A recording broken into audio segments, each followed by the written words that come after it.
जय हिंद। देखिए हमारे पड़ोस में जो तालिबान है ये दो टाइप के हैं। अभी इनके ऊपर AR मिसाइल से अटैक किया गया, बट ये ससुरे बच गए हैं। अब ये क्या मैटर है समझिए ध्यान से।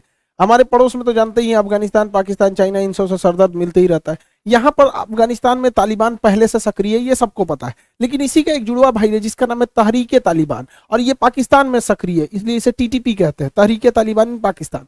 अब यहाँ पाकिस्तान में है ये आतंकवादी संगठन, वैसे ही कहता है। इसका कहना है कि जिस तरह तालिबान ने अफगानिस्तान को कब्जा कर लिया गनी सरकार को भगा के, उसी तरह तहरीक तालिबान पाकिस्तान को कब्जा करेगा मेरे चाचा को भगा के, इमरान चाचा यहाँ पे।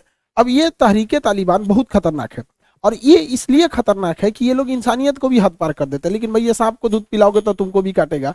तो पाकिस्तान ने अफगानिस्तान में तालिबान फैलाया, ऊपर वाले के लाठी में आवाज नहीं होती है, उसने पाकिस्तान में वो तालिबान फेंक दिया, तहरीक तालिबान। और ये इतने खतरनाक है कि आपको याद होगा पेशावर स्कूली हमला पे छोटे छोटे बच्चों को इन लोगों ने मार दिया। बताइए 3 साल की बच्ची है, ये हम लोग के दुश्मन के लिए भी बच्चों को इतना तरह से होता है तो एक मानवता कांप जाती है। ये छोटा बच्चा देख रहे हैं, खेलने कूदने की उम्र है, गलती क्या है इसकी, बस कि पाकिस्तान में पैदा हुआ था। अब बताइए इस छोटे छोटे बच्चों को मार दिया जाता है। हम लोग के यहाँ भी लड़ाइयाँ हुई, लेकिन कभी इस तरह से तो नहीं देखा गया कि छोटे बच्चों को आदमी मारा। लेकिन ये तहरीक तालिबान वाले धो देते हैं सब पाकिस्तान को। पाकिस्तान के लिए अभी ये सबसे बड़ा सरदर्द बना हुआ है तहरीक तालिबान। अब इसने ना इन तहरीक तालिबान वालों को मारने के लिए ड्रोन का इस्तेमाल करना चाहता था, तो पाकिस्तान के पास ड्रोन है नहीं। अभी ड्रोन के मामले में चाइना और टर्की ठीक ठाक चल रहे हैं, अमेरिका तो इनको देने वाला नहीं है। तो इन चाइना का एक विंग लॉन्ग 2 ड्रोन है, ये काफी एडवांस ड्रोन है विंग लॉन्ग 2। ये चाइना की टेक्नोलॉजी आगे है, हम लोग को अभी भी रुस्तम 2 हम लोग का तैयार नहीं हो पाया। ये विंग लॉन्ग ड्रोन काफी दूर तक अटैक करता है। हालांकि चाइना ने इसे बहुत बड़े पैमाने पर अफ्रीकी देशों, पाकिस्तान या अन्य देशों को भी निर्यात किया है। ये उसका सबसे बड़ा हमलावर ड्रोन है। इस ड्रोन में कई तरह की मिसाइलें आ सकती हैं। ये अटैक ड्रोन है, जैसे अमेरिका का प्रेडिपीटर ड्रोन हो जाता है, या उस टाइप का ये ड्रोन है। ये काफी सारी मिसाइलों को अपने साथ लेकर कैरी कर सकता है। इसे इजीली उड़ाया जा सकता है, जैसे यहाँ देखिए रनवे पे इसे खड़ा कर दिया गया, और रनवे पे खड़ा करके इसे आराम से कंट्रोल किया जा सकता है। इसे मूविंग जगह से कंट्रोल किया जा सकता है। ये रनवे पे खड़ा हो गया, इसके ऊपर का ये रडार है, ये ट्रक माउंटेड है। देखिए इस ट्रक के ऊपर यहाँ पे रडार है, ये ट्रक इनको ट्रैक करते रहेगा। और इसके पीछे जो बॉक्स टाइप का दिख रहा है ये इसका कंट्रोल रूम है। देखिए इस कंट्रोल रूम में 2 पायलट बैठे हैं, यहाँ और यहाँ। एक्चुअली इस जहाज में नहीं बैठे, ये पायलट इस ट्रक में बैठे हैं, और ट्रक इसे सिग्नल देता है और इसे ये इजीली कंट्रोल कर लेते हैं, और दुश्मन के एरिया में जाके हैवी बम्बार्डमेंट कर सकते हैं, मिसाइल अटैक कर सकते हैं। तो ये एडवांस है जहाज, कोई बात नहीं। लेकिन इसमें कई तरह की गाइडेड मिसाइलें लगाई गई थी। चाइना का विंग लॉन्ग 2 जहाज में सबसे एडवांस जो मिसाइल लगाई है वो AR सीरीज की मिसाइलें लगाई गई हैं। AR सीरीज की मिसाइलें गाइडेड मिसाइलें हैं। ये लेजर से एक जगह गाइड कर देंगे तो उस पर आराम से ये हमला कर सकती है। ये AR मिसाइलों को कई तरह ले जा सकता है। ये हार्ड पॉइंट बोलते हैं, जहां मिसाइलों को कैरी किया जाता है। तो ये बहुत बड़ी संख्या में ले जा सकता है, लगभग एक बार में ये 16 मिसाइलों को लेकर उड़ जाता है। ये है इसका AR-1B मिसाइल, मतलब AR सीरीज की ही मिसाइलें होती हैं जिसको लेकर उड़ जाता है। इससे इन्होंने अफगानिस्तान में घुसकर तालिबान के ऊपर हमला किया। अफगानिस्तान वाले तालिबान पे नहीं मारा, क्योंकि अफगानिस्तान वाले तालिबान को तो खुद पाकिस्तान सपोर्ट करता है। ये लोग घुस गए अफगानिस्तान में, और जो तहरीके तालिबान यानी पाकिस्तानी तालिबान था जो पाकिस्तान को मारता था, उसको अफगानिस्तान के अड्डे पे मारा ये लोग ने इसी मिसाइल से। मारने को तो मारा इन्होंने, फकीर मोहम्मद के ऊपर अटैक करने था, ड्रोन ने हमला भी किया, मिसाइलवा ससुरा नहीं फटा। भाई भोरे भोरे मारा था 3:30 बजे, मिसाइलवे नहीं फटा। अब इस ससुरे और भड़क गए हैं सब। बताइए, इसीलिए कहा जाता है कि चाइना पे कभी भरोसा नहीं। ससुरा का ड्रोन ठीक था, निशाना ठीक लगाया, भड़क में नहीं किया। ये और खतरनाक बौखला गए। अब तो इसे और बम मारेगा सब यहाँ पे। और चाइनीज ड्रोन के साथ यही होता है, ससुरा उड़ जाता है ठीक, जहां तहां जाके गिर जाता है। देखिए यहाँ जाके गिर गया है, यहाँ गिर गया है, ये आग लग गया है, कहीं कहीं खड़े खड़े जल जाता है यहाँ पे। तो उसका भरोसा नहीं किया जा सकता है। चाइना का सामान पाकिस्तान की रिकॉर्ड रहा है। पाकिस्तान को अगर अपने सामान की बेइज्जती करानी है तो पाकिस्तान को दीजिए। अमेरिका का सबसे खतरनाक टैंक था पैटर्न टैंक, बीर अब्दुल हमीद मार के गिरा दिए VRCL जीप से। पाकिस्तान की अमेरिका का एक तो PNS गाजी जहाज था जो पाकिस्तान को दिया था, INS राजपूत मार के गिरा दिया। F-16 जहाज अभिनंदन से आकर लड़ गया। देखो ये ड्रोन यहाँ जाके तुर पट गया, इसका पट में नहीं किया, बेइज्जत हो गया। अब ये आतंकवादी सब खखुआइल खोज रहा है सब पाकिस्तान वालों को। तीज फायर का उल्लंघन कर दिया। सब दोनों ओर से तबातोड़ गोलियां चल रही है, इमरान खान इनको संभाल नहीं पाते, पाल पोस के बड़ा किए हैं, इन लोग को तो संभालेगा कौन यहाँ पर, अब इन लोग को क्या संभाल सकते हैं। अब तालिबान वाले चाइना पे भड़के हैं सब कि भाई चाइना वालों पे तो एक तो वैसे ही वीगर मुसलमानों के हत्या का आरोप लगा है, अभी ससुरे ने क्रिसमस को भी बैन कर दिया अपने यहाँ, मस्जिद का ये ऊपर का गुंबद तोड़ देता है, कहता है ऐसा मस्जिद होना चाहिए, देखिए ये मस्जिद दोनों सेम है, बस इसको तोड़ के इस तरह से बना दिया, का इस चाइनीज मॉडल का मस्जिद होना चाहिए। तो तालिबान वाले इस सब मैटर से चाइना से भड़के रहते हैं। अब भारत को चाहिए कि अपनी इंटेलिजेंस के थ्रू, रॉ के थ्रू, आईबी के थ्रू वहां पाकिस्तान में ये बात को फैला दे कि चाइना जो है ना एंटी इस्लामिक है, बस इतना ही तो भारत को वहां पहुंचाना है, बस बाकी का काम तहरीके तालिबान वाले कर देंगे, सब धो धा के रद्द कर देंगे सब वहां पे। देखिए कैसे कि चाइना वाले जहां ड्यूटी कर रहे थे पाकिस्तान में, वहां एक दासू डैम है, वहां पे मार दिए सब, ये बसे गिर गया। अच्छा अमेरिका पाकिस्तान कह रहा है कि भारत गिरवा दिया, चाइना ने कहा कुछ नहीं, हर सैनिक के बदले में हमको 30 करोड़ रुपया चाहिए। पाकिस्तान वाला कहां से दे पाएगा इतना। अब चाइनीज सोल्जर की देखिए, ये आपको यहाँ बंदूक दिख रहा है AK-47, ये मजदूर है सब बेचारे, इतने डरे हुए हैं सब पाकिस्तान में। पाकिस्तान के लोगों को कुछ शर्म करो, देखो तुमको हम ये बात बताते हैं, हम हमारे बात पे विश्वास नहीं होगा तो सोचना, ये चाइनीज है, ये पाकिस्तान में काम करता है, इसे कोठा घर पे जाना था वैश्यालय में, लेकिन वहां पर इसको कमांडो, देखिए जीप पे लिखा है कमांडो, यहाँ पाकिस्तान का नक्शा, कमांडो ने रोका कि आपको इस जगह पे जाना ठीक नहीं है, क्योंकि पाकिस्तान के लोग चाइनीजों को पसंद नहीं करते। लेकिन इस ठरकी को देखिए, जीप के ऊपर चढ़ गया ससुरा, कर हम जइबे करेंगे।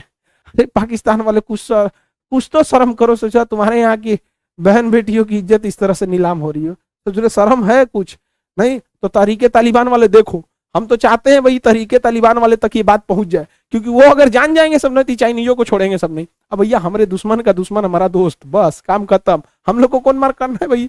लेकिन जो भी है, किसी भी देश के लिए इस तरह से इज्जत का नीलामी उठना अच्छी बात नहीं है। पाकिस्तान वालों के लिए अब अगर ये तहरीके तालिबान चाइना को मारने लगा तो समझिए हम लोग का आधा काम हो गया, क्योंकि चाइना के लिए, हम लोग के लिए सरदर्द कौन सा है, चाइना CPEC सड़क बना रहा है, अब वो हमारे जम्मू कश्मीर को होके जा रहा है, POK होके।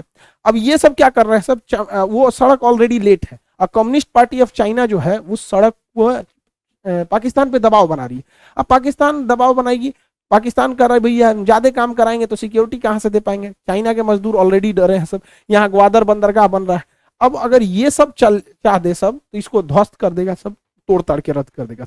और ये भारत के लिए बहुत अच्छा है, हम लोग को कुछ नहीं, बस तमाशा देखना है, बस थोड़ी थोड़ी चीजों को पहुंचा देना है, इस सब टाइप की जितनी चीजें रहेंगी चाइना वगैरह में पहुंचा दीजिए, और उसके बाद तमाशा देखते रहिए। हमारे लिए फायदा क्या है, देखिए हम लोग डोमिनेट करते हैं हिंद महासागर में, हिंद महासागर में हमें कोई नहीं रोक सकता है, लेकिन चाइना को यही मलक्का डिलेमा समझाता है, क्योंकि चाइना की जितनी शिप होती हैं वो इधर से आती हैं, वो चाइना चाहता है इस साइड से आ जाए, और डायरेक्ट वो अरब सागर में उतर जाना चाहता है, क्योंकि उसको डर है कि अगर उसकी जहाजें इस नीचे से आएंगी तो भारत हिंद महासागर में दौरा दौरा मारेगा, क्योंकि हिंद महासागर में भारत से अभी वर्तमान समय में कोई नहीं लड़ सकता है, हमारी परमाणु पनडुब्बियां भी तैनात है, सब कुछ सही है। अगर ये CPEC को तहरीके तालिबान वाले ने डैमेज कर दिया तो हम लोग के लिए टेंशन खत्म। और हिंद महासागर में क्या होगा, आपको हम थोड़ा सा आइडिया बताते हैं क्या होगा। देखिए यहाँ पे ये है हिंद महासागर, और ये भारत के रणबाकर खड़े हैं सब हिंद महासागर में, किसके बाबूजी का दम नहीं है जो हिंद महासागर में हिल जाए। और इस तरह का देखो, ये कोस्ट गार्ड, हमारे यहाँ नेवी और कोस्ट गार्ड दोनों एकदम तगड़ा है सब यहाँ पर, और मतलब उन लोग को कहना नहीं है। और खुशी तो हमको इस बात की है कि भैया अब हम लोग के भी विद्यार्थी इसमें जा रहे हैं, हमें भी बहुत खुशी होगा कि जब सोचेंगे कि सोचा हमने बच कर जाकर कोनो मारा मिसाइल धा गया है कोई चाइना का जहाज वगैरह। यहाँ पे इस बार भी रिक्रूटमेंट है इंडियन कोस्ट गार्ड की, तो जो लड़के हैं भाई नेवी के, अब NDA के कुछ लड़के हैं कह रहे हैं कि सर एप्लीकेशन कहाँ से करें, हम डाउनलोड कहाँ से करें। भाई ऐसा नहीं सर, तो लड़का है sir, Khan sir official application है, लगभग 30 लाख इस पे स्टूडेंट ऑलरेडी हैं, आपको प्ले स्टोर पे दिखेगा, इस पे जाएंगे आपका NDA का, एयरफोर्स का, नेवी का, कोस्ट गार्ड का, भी फिलहाल NDA और कोस्ट गार्ड रनिंग हो गया, तो उसको आप लोग लेंगे। हमारी खुशी रहेगी कि इसमें से कोई हम लोग का विद्यार्थी रहे और धोए ससुरा यहाँ पर, ताकि हमारी मतलब इच्छा पूरी हो। हम लोग तो भाई मेडिकली फेंका गए लोग यहाँ पे। दूसरी बात समझिए, चाइना की एक और हकीकत, गलवान घाटी में पिछले 1.5 साल से वो ऐंठ रहा है कि हम पीछे नहीं हटेंगे। इस 1.5 साल में उसने अपने कमांडर को 14 बार ट्रांसफर किया, 14 बार ट्रांसफर किया, और हम लोगों ने एक बार भी नहीं किया। ये दिखाता है कि चाइना कितना डरा हुआ है, वो ऊपर से दिखा रहा है। अभी चाइना ने ना एक मिलिट्री ड्रोन बनाया है, इसमें कोई आदमी नहीं बैठता है, ये अपने से घूमेगा, कैमरा वैमरा देख के मार देगा। अब ये मशीनें ना होता है, क्यों नहीं मार पाएगा? इसमें आदमी क्यों नहीं बैठा है? क्योंकि चाइना के फौजियों ने सरेंडर कर दिया है। उनका कहना है कि हम तिब्बत जैसे ठंड माहौल में नहीं रह पाएंगे। जब उनका कमांडर सोच 14 बार ट्रांसफर हो जा रहा है, बदला जा रहा है, तो समझ सकते हैं उस सबको दुका हो जा रहा है। उठ रहे, देखिए काज ने का हो गया, बेचारा बंदूक छोड़ के छिटा गया, एक को ठंडा मार दिया, करा उतना ऊंचाई पे ठंड में हम नहीं रह पाएंगे। आज देखिए चिल्ला रहा है, मत चिल्लाओ, चुप, दांत बंद कर, मुंह बंद कर, नहीं मारेंगे लोग, चुप। देख रहे हैं आप ये, तो बताइए इस 23 लाख फौजी कोने काम के जो नहीं जा सकते, उनके जगह मशीन लगाया जा रहा है। और हमारे फौजियों को देखिए, जिन कुत्तों को ठंड लग रहा था, हमारे फौजियों को देखिए कि यहाँ पर बर्फ पे चढ़े हैं सर। 1984 में ऑपरेशन मेघदूत करके पाकिस्तान को बर्फ में मार दिया सर। आज भी लाश मिलता है ना वहां पे, तो फ्रेश रहता है लाश। सोचिए 50 साल पुराना लाश भी फ्रेश रहता है। सोचिए कितना टेम्परेचर होगा, -56 डिग्री सेल्सियस। इस टेम्परेचर पे भी भारतीय सैनिक वहां डटे रहते हैं। और इसकी अंतिम चोटी को सूबेदार बाना सिंह ने कब्जा किया था, तो उस पोस्ट का ही नाम है बाना पोस्ट। हमने इस बात को आपको सियाचिन वाले टॉपिक पे बता दिए थे। अब पाकिस्तान वाले या फिर चाइना वाले, इन दोनों के सोल्जर में चाइना ज्यादा कूद रहा है। कभी भारत में आओ, अब मिलो इन राजपूताना राइफल वालों से कभी, तो सोचा तुम लोग को पता चलेगा। या फिर आओ गोरखाओं से कभी मिल जाओ, ग्रेनेडियर से मिले, और गलती से भी वही सरदार जी लोग से मत मिलना, क्योंकि ये लोग 1.25 लाख के नीचे बातें नहीं करते हैं। तो आप समझ सकते हैं कि चाइनीज की ड्रोन कितने खतरनाक है। ससुरा एक तो उड़ता नहीं है, उड़ गया तो निशाना सही से नहीं लगता है, और वायदी में निशाना सही लग गया तो फटेगा कि नहीं फटेगा। इन सब के बावजूद ससुरे गलवान में चढ़ के रहेंगे हम लोग के लिए। लेकिन चाइना की टेंडेंसी रहती है कि वो हमारे डेवलपमेंट को रोकना चाहता है। वो भारत को सोचता है कि हम उसके विकास में बाधा उत्पन्न करके युद्ध में फंसा दे। भारत भी बहुत चतुराई से साइड हो रहा है कि भैया हम लोग पहले इकोनॉमिकल मतलब स्टेबल हो जाए, उसके बाद तो तुम लोग को निपटेबे करेंगे। आई होप आप इस टॉपिक को समझे होंगे।